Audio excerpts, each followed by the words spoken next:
behalf of CrossCheck Media and Biz Talk Today TV, welcome everyone to Buy, Hold, Sell. I am your trader, Todd Schoenberger. We are going to be absent of Tobin Smith today. He is on assignment, and he's coming back with some great content later on, and also for his Money Mavericks show. But we'll get into that later on. But I have a very special guest for us today. Since it's the holiday season, we're closing out the year. Everyone wants to look at how they did through 2024 and what they need to plan for 2025. And I have the expert that's going to help us actually get to that goal and help us move forward and move past those goals.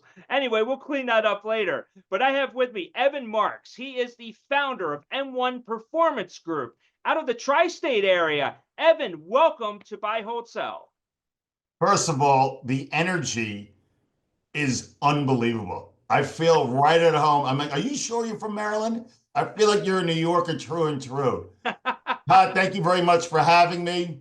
I was a Wall Street guy for a long, long time, and the energy is contagious, and I am looking forward to this conversation.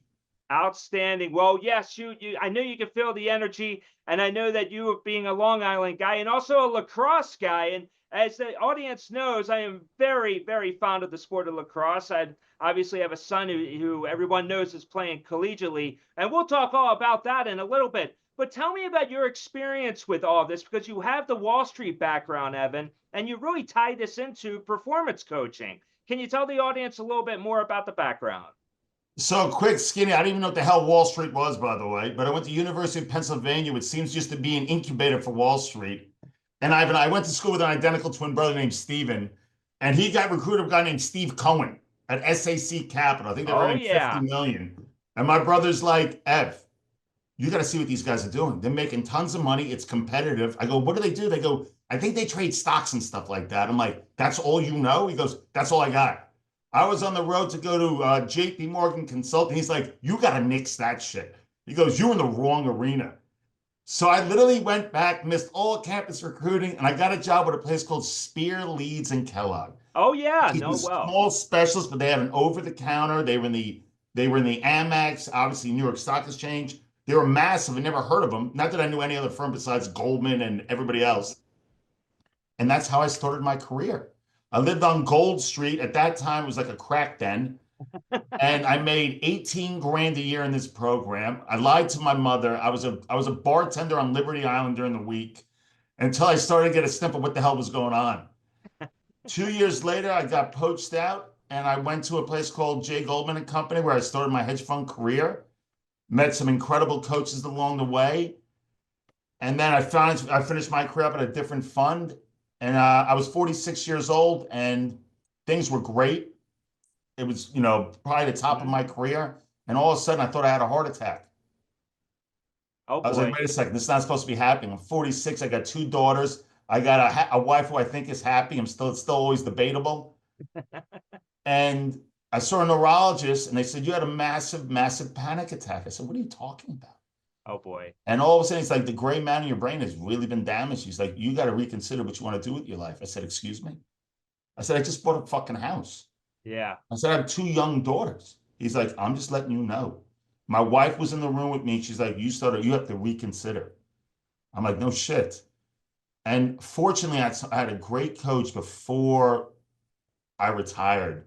And she called me out of nowhere. And she goes, what are the odds you come work with me, coach? I said, excuse me? I said, let me give it some thought. Ironically, Todd, I never wanted to go to Wall Street. I always wanted to be a coach and a teacher. All of a sudden, I told my brother, I said, I'm going back to school, buddy. I went back to school for psychoanalytical theory and neuroscience. 6 months later, I'm at Charlotte, North Carolina, coaching Jimmy Johnson. I have and his pit crew team at Hendrick Motorsports. And that's how I started my career. And after that, I said, here we go. Sold my partnership. I'm like, I'm out. That's incredible. I just went back to school and didn't stop learning. And I was fortunate to be with a great coaching group. And in January, I said, I'm done drafting. It's time for me to see what I'm all about. And I went my own in January. And you're January of this year? January 2024. Oh, wow. Okay. I started in M1 Performance Group. So reading your bio, you're working with athletes, Jimmy Johnson, athlete. You're dealing with obviously highly competitive alpha individuals, but then you also have the Wall Street side to it. And, similar to the show Billions on HBO with Wendy Rhodes being the So by the performance way, coach. just not to cut you off, so Wendy Rhodes is Denise Schultz. She was my coach, and that's why I worked for No kidding. Okay. her. So, Yeah. so tell me, okay, on the investment side, tell me about your process and why you're so successful at it. So I was long short equity guy, traditional hedge funds at that time. And this is obviously way before algorithmic trading. And so it was obviously discretionary. So we had a fundamental technical approach. And before Reg D, I don't want to go into this whole thing, but a lot of it was, what is the variant perception? What edge do you have over everybody else? And as we know, as time went by, that started to decrease. Okay. But what's the underlying for everybody was like, why do people have the same ideas and they're not maximizing? Or why does Todd and Evan have the same idea and Todd makes money, Evan loses money? Like, what is going on here?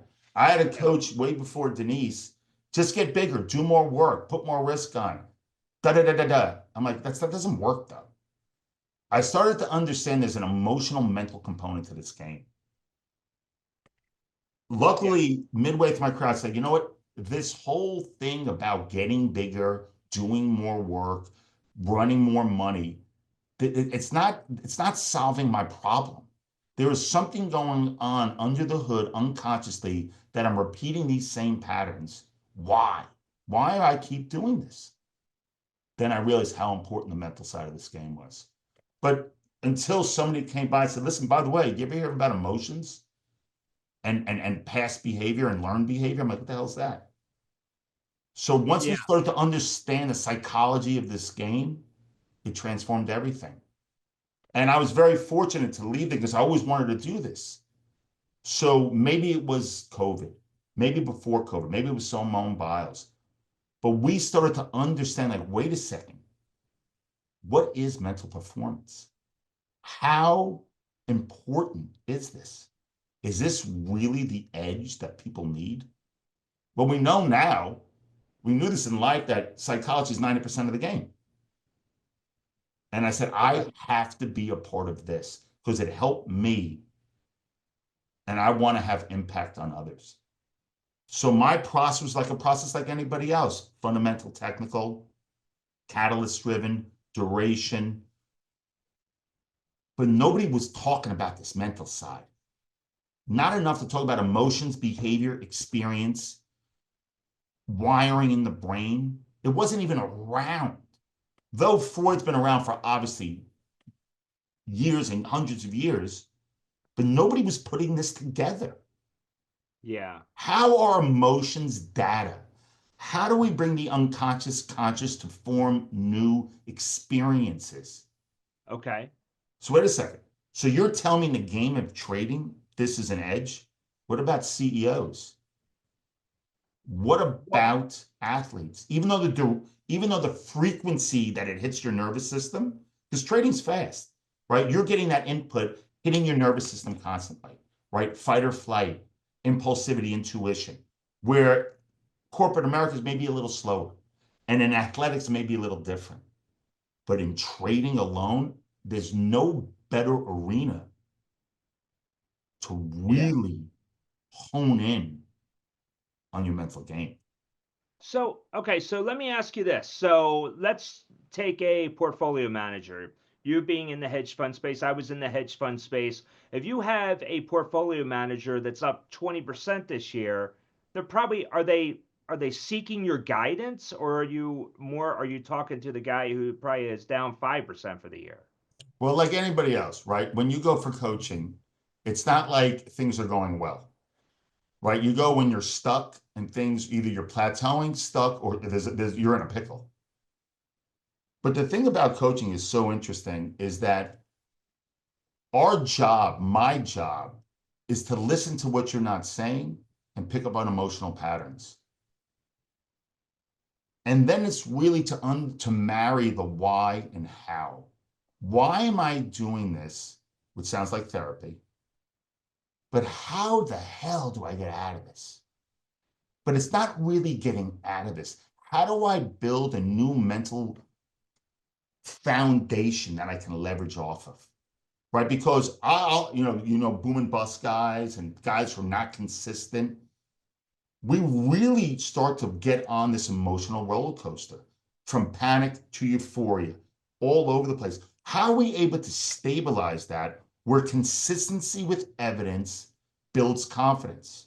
Where slowing down, you need to slow down in order to speed up, which is the act of intentionality.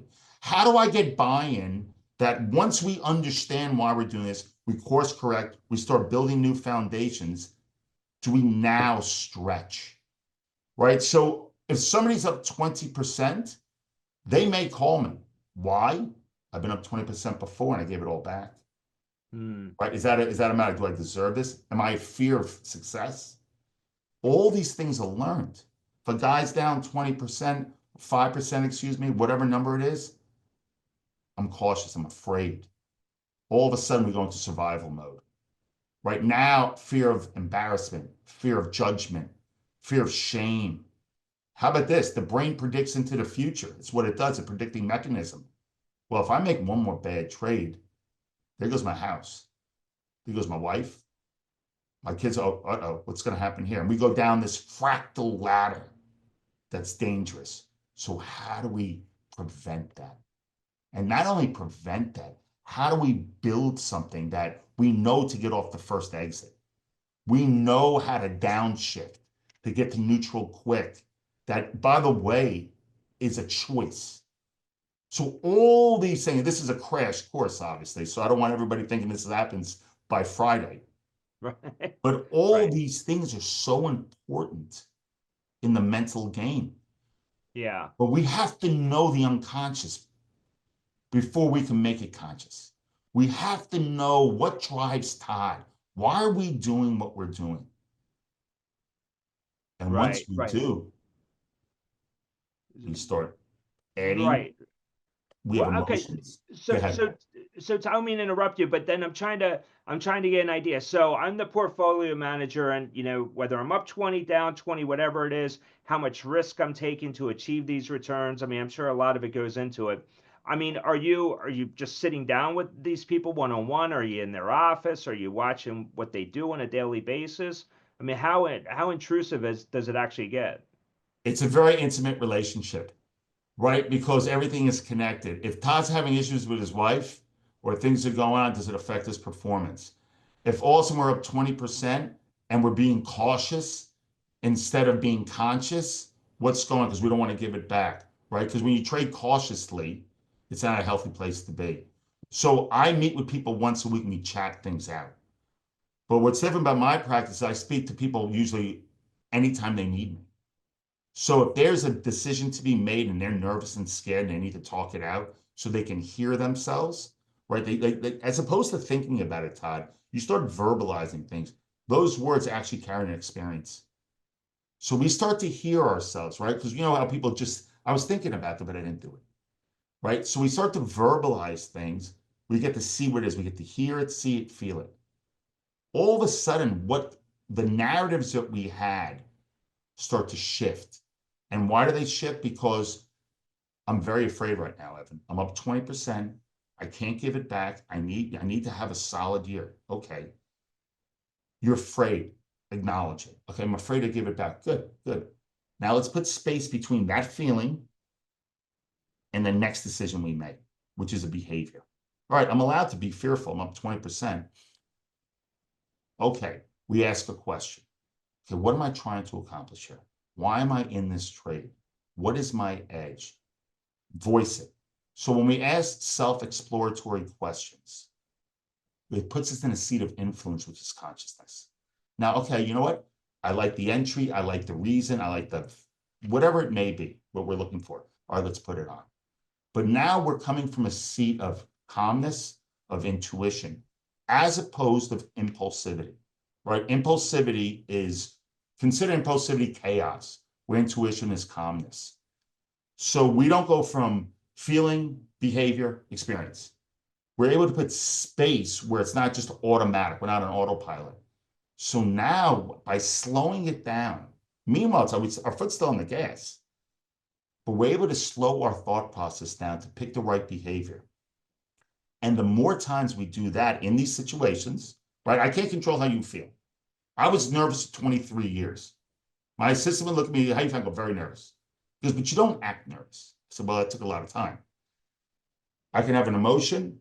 Now, as a kid, when I act nervous, I'd run away. I had big glasses on, I had cataracts, I was embarrassed, I'd run away. Yeah. But I'd say, you know what? I'm allowed to feel what I want. But now I know through repetition, I tie this new behavior, it created a new experience in my brain. So now the neuroscience behind it is that we have circuitry in our brain, right? Neurotransmitters, modulators. But through enough repetition, I'm starting to build a new pathway in my brain. So that old pathway of nervousness, shit, if I fuck up, I'm not going to get the approval of my parents. I'm not going to get validated. I'm going to look this way, da da da. So I better not do that. But as I form new experience, those, when they say hard habits are hard to break, the reason is they're actually physically hard to break. There's myelin around them. There's a whole neuroscience behind it. So our job is now to build new circuitry in our brain. So now that becomes the default. So now when the risk comes on and the pressure comes on and the stress comes on, we can almost sit in that pocket. Well, I'm feeling nervous here. I'm feeling scared. Holy cow. All right, I've been here. Okay, what do I need to do in this situation? What am I trying to accomplish? Now I'm tapping into that circuitry. Boom, let's go. Huh. It's fat. That is something else. That's wild, right? And it that's is very repetition, wild. right? Like I said, we talk about it now. It doesn't happen after Thanksgiving. But once we become intentional, that's my job. Once we commit to this. But, it's not just trading. We all have, if we're married, or we have children, the way we feel, we get triggered, right? Triggers come from anything. Like if you started yelling at me now, I don't even know you that well, but you could be somebody in my life from the past where I feel defensive. Like, why should Todd affect my feelings? But you may. But I really have the opportunity to decide how I want to behave. Yeah. Huh. So, okay. So There was a lot there, Todd. A lot. There's a lot there. There's a lot to unpack there, no doubt about it. And Yeah. I mean, it's incredibly interesting. So before we go to the break, I want to ask you this though. So if you have, let's stick with the example of the hedge fund manager. This is an ongoing process, obviously. You don't just see these people for 3, 6, 9 months. My average client life is 5.5 years. Yeah, I would imagine. Now, are there certain goals that they try to hit with? Yeah, sure. Absolutely. Okay. Hit milestones. People like, well, what do you see me in 5 years? 5 years? I have no fucking clue. Yeah. Give me a year and let's set some goals. But the thing about goals, real quick before we go to break, is that I don't even know where we're starting from yet. Like, you want to set goals day one? Has it worked for you? No. Let's go figure out why it hasn't worked. And then let's start setting goals where the midpoint, right? Because anybody can start something and we all can finish when we see the finish line. People get lost in the middle. So let's shorten these goals up so we can start to really produce evidence of what we're capable of doing. And then we start moving the what do we call the yardsticks down the field, right? That's called stretching. Right. Like, I want to make you uncomfortable. I want to make you feel, right? Because I want to rely on our techniques. And that's stretching. I don't want to snap you. If I snap you, go back to familiarity of what, even though it doesn't work anymore, but it feels comfortable. Yeah, So no doubt. Really going down that way. And then, things happen. It's an amazing journey about, listen, at the end of the day, running money, trading, Wall Street is the greatest personal development game in the world. Where else can you feel the rainbow of emotions within 13 minutes? Yeah. Yeah, you're right about that. No doubt about it. And we definitely have to dig into that a little bit more. But listen, let's leave it there on this block here, Evan, because coming up after the break, I have to ask Evan, not just now we're talking about Wall Street, what about on the athletic side? Evan is a former D1 lacrosse player at Penn, want to get his thoughts on that, because how many of you have kids that are out there that have not exceeded or not hit their true potential, or at least what you think is their true potential. But we'll get into that a little bit more, and also a few other surprises. So with us today is Evan Marks. He is the founder of M1 Performance Group, and we'll be right back after the break. Please stay with us. Buy, hold, sell, brought to you by CrossCheck Management.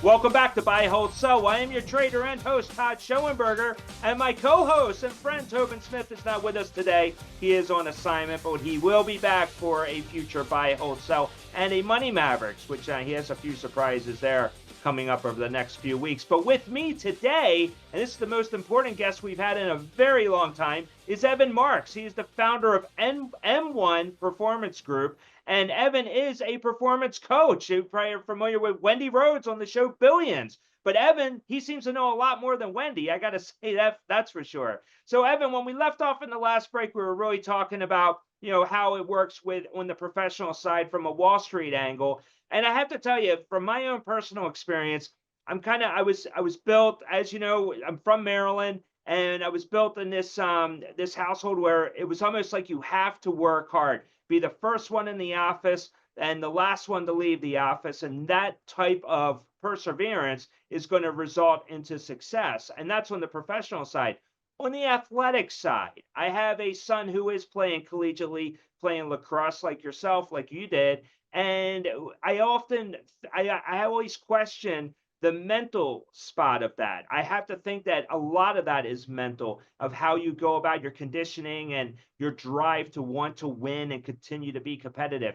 Is there a difference though? Do you see that from a professional side? Maybe I'm the dummy that's working too much, and maybe I should start thinking on the mental side a little bit more. But then on the athletic side, I know that you have the God-given gifts, but you also have to have that mental strength. I mean, is there a difference, or are they both the same? Well, it's a great listen. Anything without action and effort is anything. It's nothing, right? So effort counts, intentionality counts, commitment counts, practice counts, repetition counts in anything you do. However, we know talent alone won't get you there, right? And we know effort is extremely important.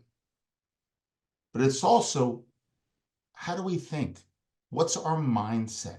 How do we adapt? How are we resilient? How do we persevere?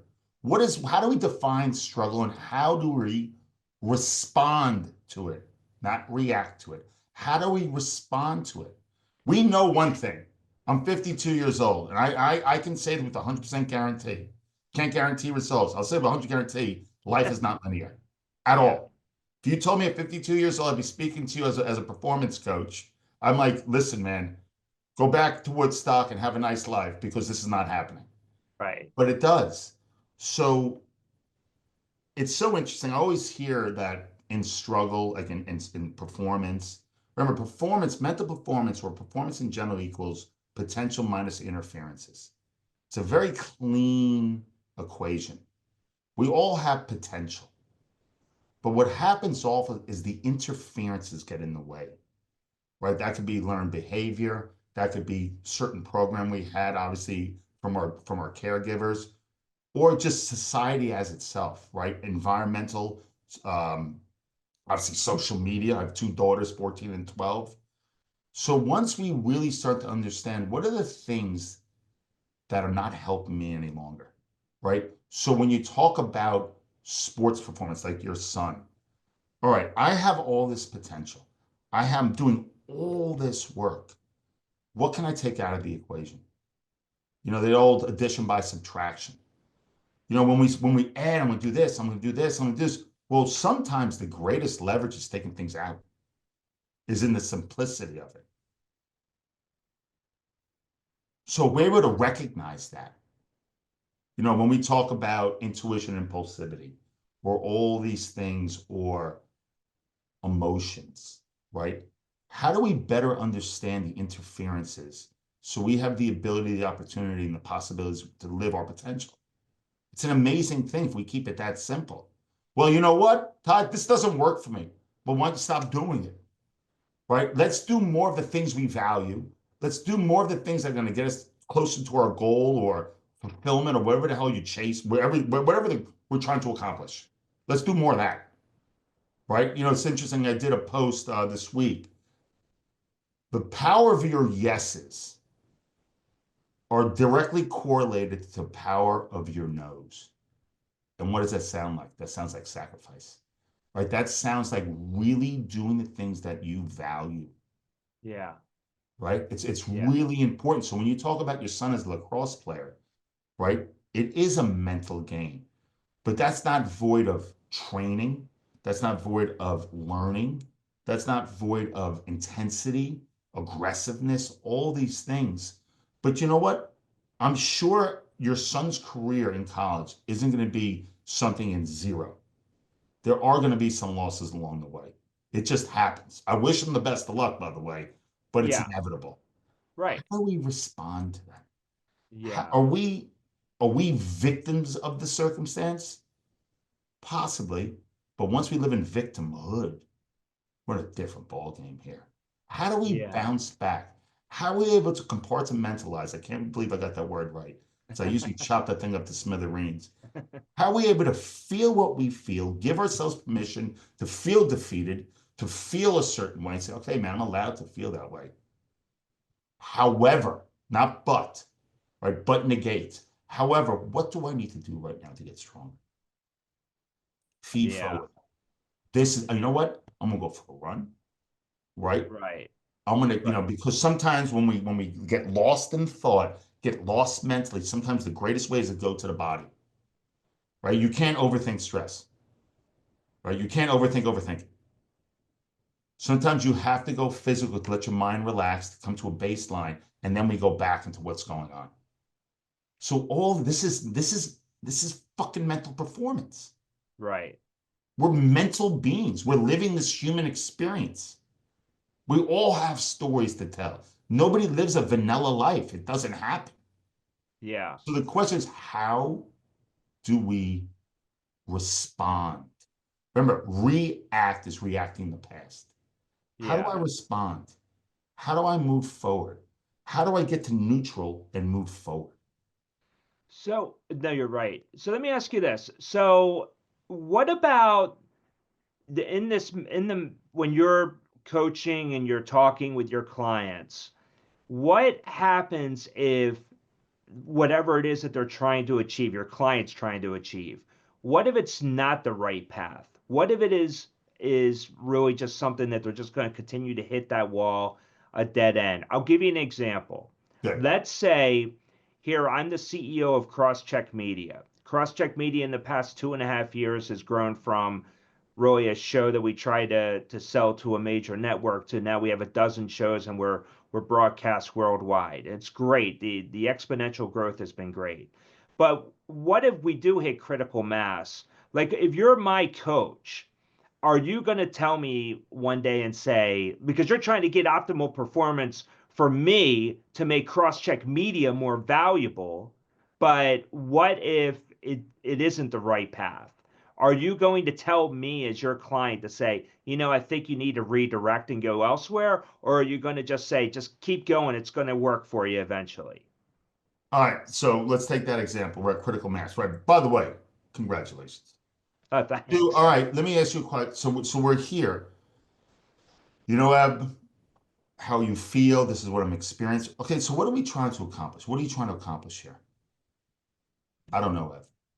Is it a rhetorical question? Or I'm asking you. I'm asking you. What are you trying to accomplish? Well, eventually, well, the idea is that for CrossCheck Media to have the three verticals that we have with video, audio, and print, digital print, we want those to continue to expand. And then now we have BTT, Biz Talk Today, but by next year, 2025, the goal is to actually have a news channel, a political channel, and a sports channel. So we'd have three channels instead of just the one. So we have lots of goals that are there, and the audience, there's a demand for it.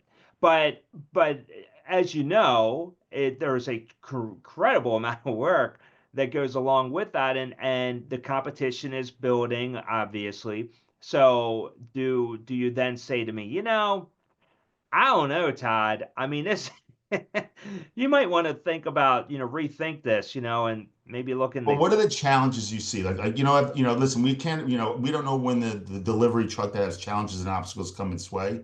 yeah, But, and I'll throw this out to you before you answer that question. Remember, procrastination isn't the lack of effort. It's actually the fear of a future feeling. So oftentimes when we get stuck, right, it's a fear of something, right? Because I love I love verticals, by the way. I'm a massive vertical guy, right? So is it the fear of working too much? I want to go spend time with my son in college. I want to see his games. Am I going to get too deep in this thing where I'm sacrificing something else that I value? Right? So it's may not be the leaf that you're thinking about. It could be something else.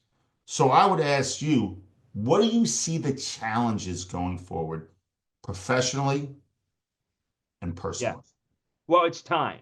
Yeah, and you hit the nail on the head. You're coming up on the spring season. Yeah, because I mean, tell me about it. I mean, looking at the Lemoyne lacrosse schedule, and you see, I want to hit every game. Whether they're home on the Syracuse campus or they're away, I want to see every game. And I'm the fan. I'm the dad there with I the can see outfit this. on and the whole thing. But as you know, that takes time, especially you're traveling and the whole thing, and you get there, and so time to get.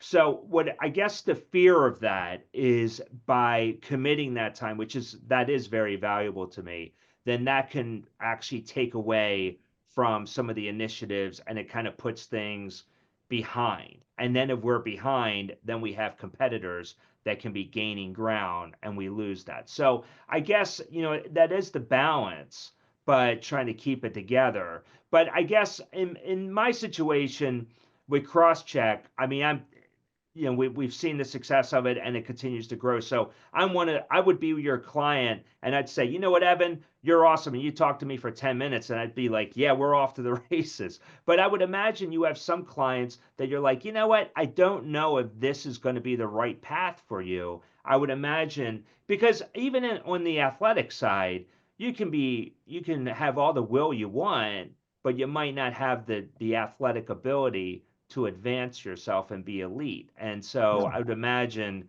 there is a crisscross there, and probably that probably produces a challenge for you when you're speaking with some of your clients. What's so interesting, Todd, is that only time knows the right decision, right? So if we're Right. able to sit in a pocket in a state of consciousness and calmness and make our best decision in the moment, that's in the moment. It's not haste. It's not, we don't know if it's the right decision. Me doing things with my daughter, I thought I came from a place of calmness. I thought about it. I knew the emotions behind it. I said, you know what? I gave it space and I made a decision. That's the best decision I had at the time. Do I know at this moment it's the right decision? I don't. I want to make sure that you and I sit down and make the best decision we can. It's interesting when we talk about fear, fear of, oh, I should have done. The biggest fear of all, the highest intensity, it's not rejection, it's not embarrassment, it's actually regret. Hmm. So if you were to build this juggernaut, which sounds like you're about to, and you have been, but you miss a couple games, are you going to sit back and say, fucking AF, dude, what a bad decision that was? Why did I think that was so important? I want us to Right. make the best decisions we can using the art of acceptance. I accept this decision I've made just now. Sounds like trading, right? If I sell this, if I cover this, am I cool with that if it goes high? Yeah, I'm fine with that. All right, good. We made a decision. It was conscious. Listen, if we sell something and it goes higher, or we make a decision this and it goes whatever, and it goes long or short, whatever the hell it is, I'm fine with that. I'm still up to be fucking pissed. Yeah. But you know what? I made a conscious decision. But I know the more I do this, the better place I'm going to be in. So Yeah. for you, it's then we go into systems, right? How do we outsource? How do we delegate? How are we able to accomplish? How am I going to run your times? How do we structure time for you, Todd, where you know what? There's a possibility. If we play our cards right, we outsource right, we delegate right, we could actually have our cake and eat it too and accomplish what we want to accomplish. Really? I didn't even Yeah. think about that. Well, because we had emotions involved and everything was stirred up. Let's slow it down. All right, what can we actually do here? You're like, Yeah. I didn't even think about that. Really? We could do that? Let's see. Yeah, that's good. That's really good. Curiosity is one of the greatest skills of ever. Get Yeah. curious. Like, what else? Wait a second. I can do that. No, I get it. Let's switch gears a little bit here. Yeah. So, on the athletic side, Lamar Jackson, I'm a Baltimore Ravens fan. Everybody knows it. I'm very vocal about my Ravens. And so, Lamar Jackson is determined to win a Super Bowl, but he has had challenges in the postseason. What are you telling someone of his? I mean, he's one of the best quarterbacks in the league, if not the best right now. I mean, arguably speaking. Of course, I'm biased with that statement, but what do you say to somebody who is already elite and they want to be even better than that? So I do coach professional athletes. So, it's so interesting, you know, to say that Lamar Jackson will never get better from here. Do you believe that? That no, I think he will be better. So then that answers your question. He's elite now and he's going to get even better. Yeah. So Does he he know works. that though? Well, the whole thing is that, right? So I'm not a motivational coach, right? So let's say Lamar's like,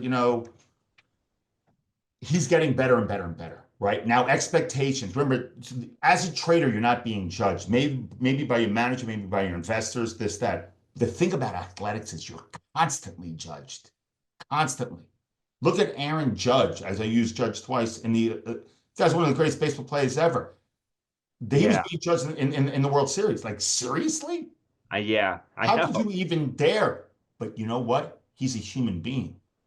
So those are the guys when I come in, we have a chat. So for Lamar Jackson, right, how are we able to let him know we're not there yet? How do we keep him insatiable? How do we keep that drive? But also, how do we keep the humility, right? And he's I mean, obviously, he's phenomenal. But how are we able for him to down regulate to keep him focused on what we're trying to accomplish? Because he may have 5 Super Bowls we don't even know about yet, right? So how do we keep him focused, not Yeah. void of exposure, not void of social media, not void of actual emotions? He's a human being, by the way. We're all human beings, right? It's Right. not. There is nobody fearless. Everybody feels fear. There's no such thing as fearlessness. It's in the face of that people accomplish things. So how is it we are able to keep Lamar in the pocket, down regulated, and really focused? Right. And knowing we're not there yet. How do you keep that drive? And that's what we do. Right? Like for you, what you're about to build and all this, you're not even there yet. Yet. Yeah. That Yeah. yet is a powerful word, right? Because remember, when you think about the brain and neuroscience, the dopamine in your brain isn't at the end, it's during, it's the progress. So, how do we keep him mentally focused? How do we keep him understanding when he gets comments and he feels embarrassed? How can we put space between how he feels and what we need to accomplish? Right? And that is just repetition. When you think Yeah. about Tiger, when you think about even Stevie Cohen in the hedge fund world, they all have mental performance coaches, right? You don't know. The only place you know is 6 feet under, it's over. But you Yeah. don't know what your limit is. We don't know what your potential is. Nobody saw Tom Brady winning all these things. The guy's a mental beast.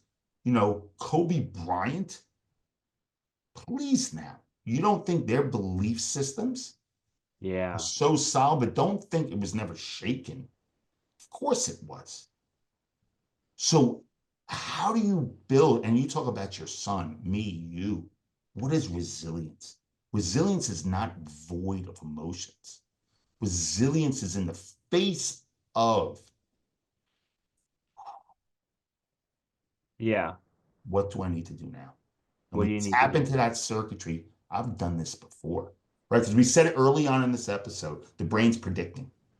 But wait a second, man. I've been on a fourth down, 9 yards. Everything's counting on me. I've been here. How do I tap back into that?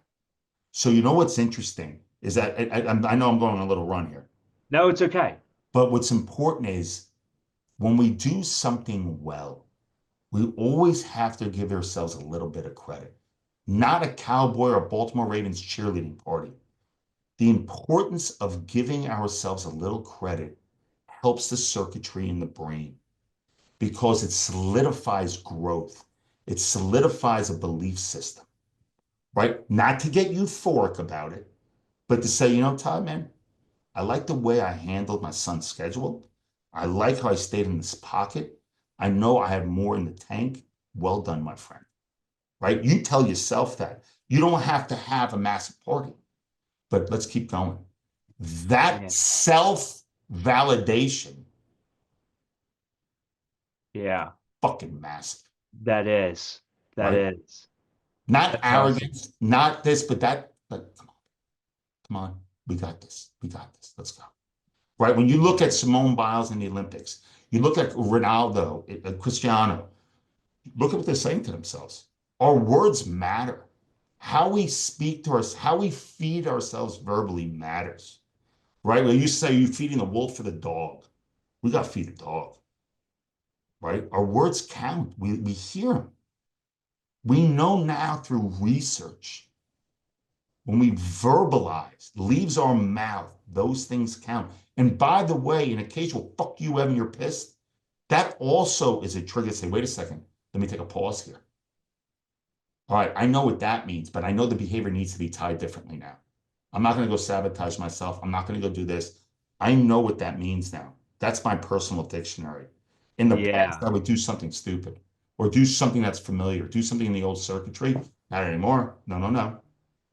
I know Yeah. what that word means and I know what to do with it now. Isn't that fascinating? It is. And it's fucking awesome. It's and you know, and I'll leave it at this because it sounds so much. Our job is to make the unconscious conscious. But through repetition, we know what we're all here about flow, flow, flow. Flow is basically being unconsciously conscious. So it's really doing these things. So we were so intentional in the beginning that it becomes a part of our patterns. It becomes a part of how we operate. Remember, we're an operating system. It just becomes like, you know, when I have clients, we don't talk about things anymore. It's just a part of what we're doing. And that's how stretching begins. Yeah. No, Yeah. that's good. I'm sure your son doesn't think about throwing the crossbow anymore. I mean, it's like they come in, you know. Children, when children start walking, they're not thinking left, right, left, right.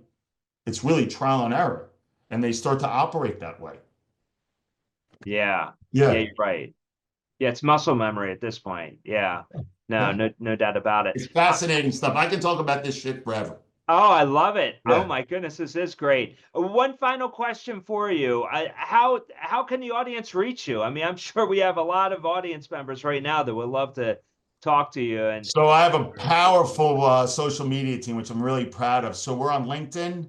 We're going to get our shit together on Twitter and Instagram.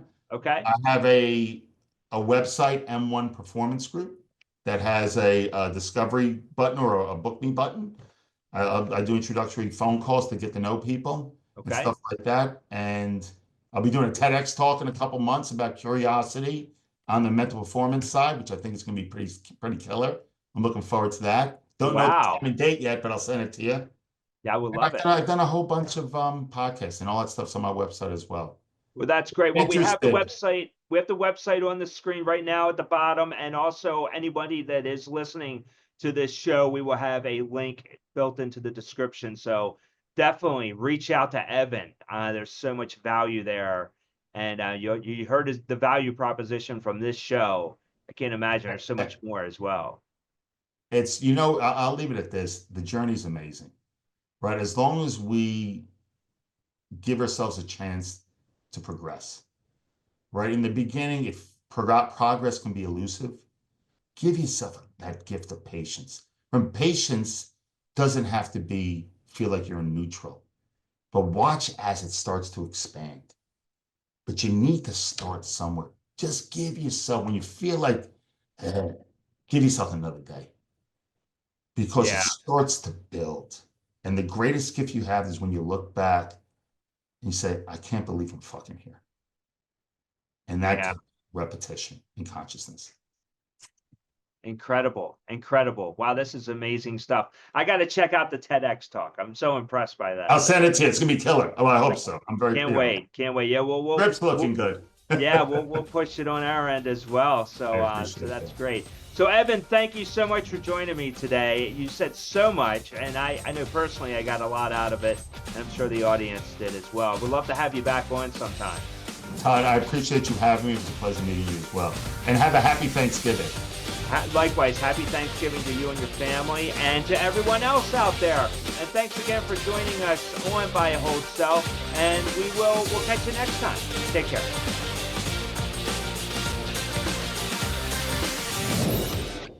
Buy, Hold, Sell, brought to you by CrossCheck Management.